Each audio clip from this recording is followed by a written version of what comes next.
Good game, Jaylen. Tonight served as the second annual HBCU night for the Celtics. How do you feel both the Celtics and the league can continue strengthening that relationship between HBCUs nationwide?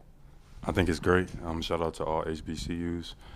Just continuing to add resources, build a platform, and just care about, the platform. So it's just great to see, and I would like to see more of it going forward. Jaylen, the perception, I think, of the Celtics is as many threes as you can possibly shoot. Tonight you win a game by 18 without taking very many. What was the process of getting to this, 117 points without those threes? When did you guys recognize that that wasn't going to be the path? I think we recognized that it wasn't going in, but they're good shots. You still have to take them. There's a multitude of ways you can win throughout the course of a game. Even though we didn't shoot the ball well, rebounding, controlling the glass, turnovers always is a good remedy. And I think we did that for the most part. It was tough in the first half, but we got to the free throw line. We got downhill. We made some points in the paint that helped us, throughout the shot margin. They got like 20 more shots than us, but when you get free throws and you're aggressive, it can balance out like that. For you in this game, it felt like early on you were driving to the basket. Was that your mindset? Was it what the defense was giving you? And do you feel that for you and JT, that's an important part of winning for you guys moving forward? For sure. I think we are very good at shooting threes.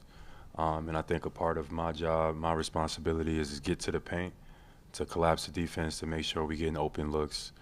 So sometimes I pass up threes in order to try to get a paint touch because we need a little bit more of those to help our three-point shooting even more. So a lot of times I take it upon myself just to try to get to the paint, even if I do have a wide-open shot, because I know if the defense collapses, then we'll be able to get some open threes down the line. And what's driving you guys at this point in the season where you obviously have a big lead when it comes to the number one seed, but what kind of keeps you in tune with the details? Just finding different ways to win. Our core details that we emphasize, just making sure that's maintained, taking care of the basketball, playing defense, guarding your yard, and just taking away, scouting report type stuff. But that's it. Day in and day out, play intentional basketball, keep building chemistry, and keep moving towards being the best version of ourselves. Jaylen, Kristaps was just kind of talking about how when he sees a coverage, it's almost like instantaneous, like he knows what you guys need to do as an offense. You've talked a lot about thinking the game and being the smartest team this year. How long did it kind of take you to reach that point of like, all right, we see this, we're going to do this offensively, and having that be as instantaneous as it's been for you guys? It's a lot of growth. Credit to the coaching staff, but also credit to our guys. Every single night we see different coverages. Teams choose to guard us different ways. They might switch, they might maintain, they might go small, they might go double big. Everybody is, playing different ways, and I guess they're trying to figure out, which is the remedy for success against us. And we're able to adjust. We're versatile. We're able to read the game differently. Philly was aggressive. They went small at times. Was able to recognize, get the ball where it needed to go. We were able to get downhill. Create mismatches, get to the basket. When they went small, they had nobody at the rim. So it's just about reading the game. And I think that we have taken tremendous steps in that regard, and we're going to have to keep going and keep maneuvering forward, especially getting ready towards the playoffs.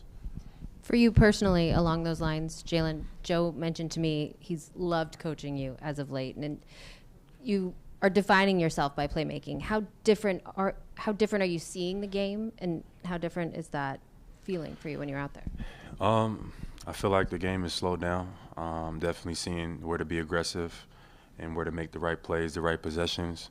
It just sucks when, you work on certain things, like you work on getting to your spots, and you work on certain, if a little guy is guarding you, and I had 2 offensive fouls tonight where I feel like, they allow these guys to use their hands to stop you, to guard you, but as soon as you try to own your space, it's an offensive foul. So, those possessions hurt our team. Those are stuff that I work on all the time. So I think it's, flopping is a part of the game, And I feel like if you want to get certain calls or you don't want to get in those situations, almost you got to like learn to flop, right? But other than that, I feel like we took care of the basketball for the most part, and I think that's a remedy to success. And then what is your mindset to start? You've had 3 straight games, at least 3, where you've scored 18 points in the first quarter. Just coming out being aggressive. That's it. You know, over the break, was able to get some rest, get recharged, and come out and start taking those next steps to get ready for the playoffs. You know, being aggressive.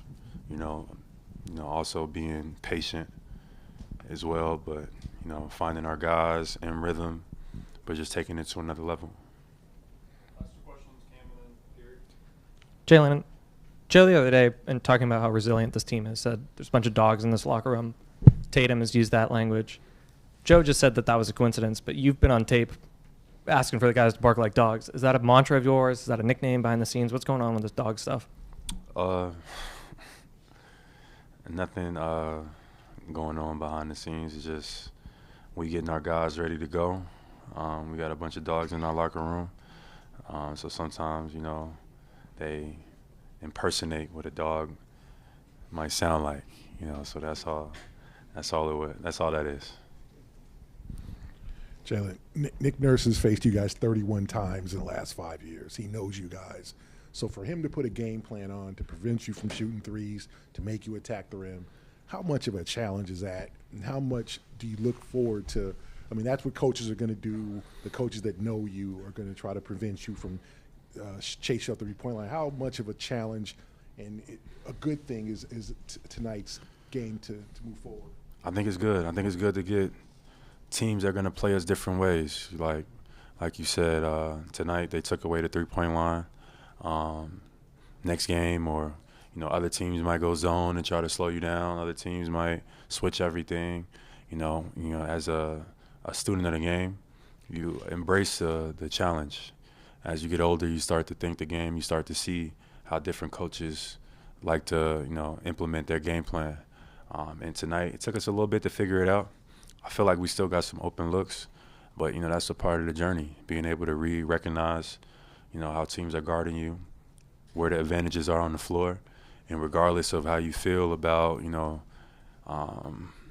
anything, you just got to let the game kind of decide where the ball is going to go. You let the game kind of decide where the advantages are, and we play through that. And I think that we kind of figured that out second quarter on. You know, in the first half, it was tough, but, you know, it's a part of it. Presented by your New England Ford dealers. Built for America. Built Ford proud.